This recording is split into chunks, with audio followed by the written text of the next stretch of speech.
7 Xbox review. So, first of all, the game looks, in my opinion, quite beautiful, as you can see, and the frame rate is good. I haven't seen any lag or anything like that, so it runs pretty smooth. No issues here. I have been able to crash the game few times. I've played like 20 hours or so. So I think it has crashed like 5 to 7 times. So it's crashing, unfortunately. I hope they fix that. Also, one time when it crashed, my autosave was also corrupted. When I loaded the autosave where it crashed, it always crashed again. So I lost my playthrough completely. So that was unfortunate. The UI is solid in my opinion. You can easily just scroll different buildings. You can collapse the buildings or units to get the wonders and projects. It's quite easy to navigate. You can easily change the city or town by just pushing LT or RT. You can also access to all the menus quite easy. One thing I have to say, the resource placement on towns and settlements, it's quite chunky. It's really hard to actually to navigate if you have many cities. Like in the final era 3, you have like 16 towns. The list is quite slow to scroll, as you can see. So it's really hard to navigate factories and stuff like that. I think it might be easier with the mouse and keyboard. That's one minor complaint. But other than that, all the other menus, they are quite easy to use. So I don't feel like they are too complicated. And you have access to everything. You can access on PC also. So that's quite nicely done. I don't see any issues there. So that's okay. It always shows you as next option on the Y button, like here Crow Town. You just press Y and it shows you the town that you can at the moment grow. And if you have any units that are able to move, you can easily just access them, all the production stuff. It's quite easy to access all of these. So that's quite easy. It also shows you the recent important news or stuff that are happening. And if you have any units that are not on sleep mode, it will say that you can move them. And if you don't want to see the units that you have available, you can just put them on sleep mode or just like disband them or put them on alert or stuff like that. And you can quite easily also change the view if you want to see the continent view or settler view, or if you want to see the hex script or yields or the resources, the minimap. So everything is working as it should be. And sometimes it gets a little buggy. It should show you the yield, but sometimes you have to go to some other menu to be able to see this. Like here, it doesn't actually show the yield anymore. Well, now it's showing it. It actually works if you press down the left joystick. So you are able to see what Carlin does, what gold does, what are the yield information. Is it river, is it flat tropical, etc. Who owns the units and stuff like that. So yeah, everything is available quite nicely. And if you press X button, you see notifications. So yeah, that's also quite nice. You can easily zoom in and zoom out. Of course, like in any game with a controller, the scrolling is a little slow. You can scroll the camera view, but the cursor is actually tracking on a little bit behind. So yeah. But yeah, no issues on the console performance or UI or anything like that. It works like it should. It's smooth, it's nice. And I'm sure they will also improve it with updates. On the game itself, I know there has been a lot of negative feedback on the Reddit and stuff like that. Yeah, people are saying that it's not finished and it plays like it's on a rails or stuff like that. I can kinda see that. I quite like the first era, where you have the option to build wonders, conquer cities, and make some technologies or assign resources.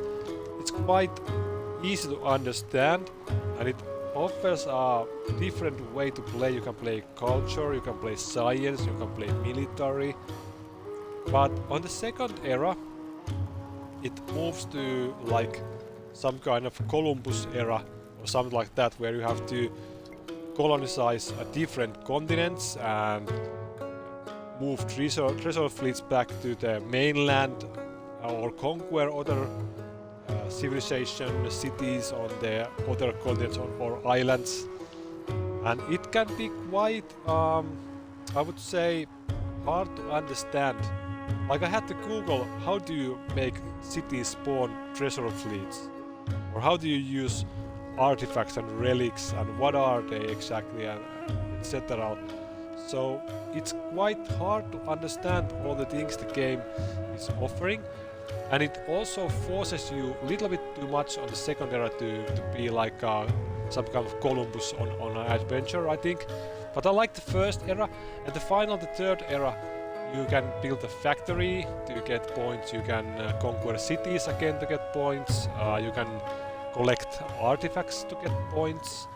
What was the fourth one? It was you can take up to flight and some kind of flight program stuff. So they are like you have in Civ 6 where you can win with technology or culture or something like that. But they are a little bit different, and maybe they need some adjustment. For example, the treasure fleet achievement is quite hard to do because it's it requires like, I don't know, 50 or 30 fleets, and I have not been able to manage that at all.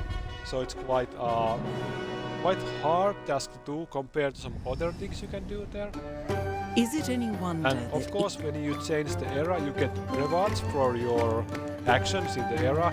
If you are able to get some track max, you get golden era, and if you are not, you might get dark ages. They offer different bonus and different stats to your empire.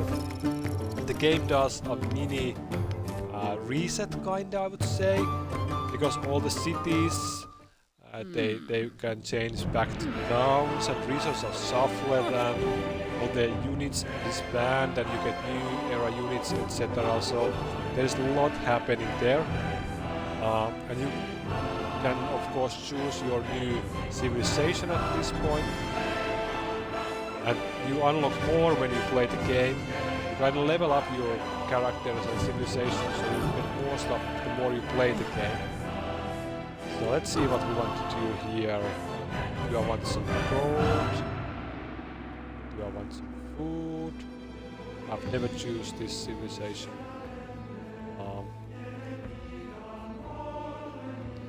Ming offers science. Okay. Let's take this one. So when you start a new era, you get bonus from the last era. Spring comes to There the is some woodlands. technical The issues Shawnee for will sure. craft their When legacy of something unity attacks you in Civ 6, the dominance. camera autofocus to the combat and shows you what unit attacked and where. And the Civ 7 at the moment doesn't do that, so you're kind of blind. You don't see all the attacks and wars happening if you don't scroll each turn all your cities. So that's, in my opinion, kind of strange. I'm sure they will update it so that the camera will autofocus where the action is happening. Also, when you are making trade action, it doesn't seem to work at the moment. You have to manually move your merchant to the city, and then you can make trade route. there are some little minor things here and there. So yeah, but I'm sure they will fix those. They are just the minor issues, but the game itself is still solid. It has good foundation, and I don't see any problem there. But some things I don't understand. Like here, I changed the era to second era. I have legacy choices available, like a lot of choices, but I don't see anything here that I can choose. So is this bug or what the hell is going on? I don't know. I think it's bug because there's nothing I can choose actually. So there are some minor bugs. Well, that's quite not minor. That's major bug. But yeah, it is what it is. It's kinda in a state of beta at the moment. So you just have to wait and see what they will update in upcoming months. I'm sure they will update a lot of stuff, but what and when, we just have to wait and see. But here you can see it's a little bit chunky. I want to put the camel on the capital, and it's a little bit hard to. Yeah, I was not able to place the camel because the system here is a little bit hard.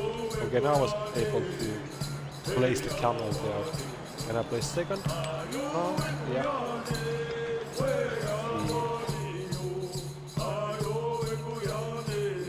This could be a lot better. I hope they improve it. Because I have hard time to actually use the system, so it's kind of a little bit frustrating, to be honest.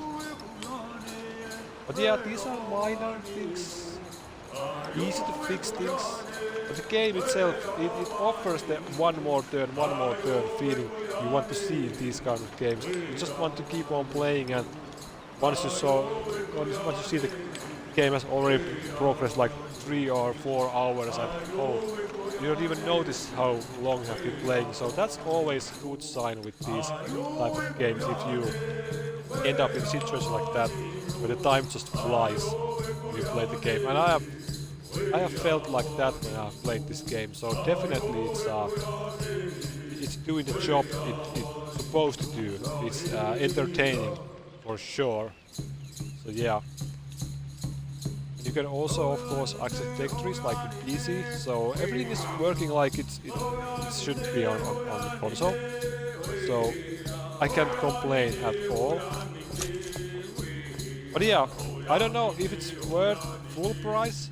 I of course paid the premium price to play it early, but I'm sure it will eventually be updated up to a nice standard that it should be. But at the moment, it has some bugs, some missing features, stuff like that. But if you are a huge fan of Civilization series, I think it's still a great game, even at this state, what it is currently. So yeah, that's my opinion on the game, and I have been enjoying my time with this game. So yeah, that's my review on Civilization on the Xbox. But yeah, thanks for watching. I'll see you next time. Bye.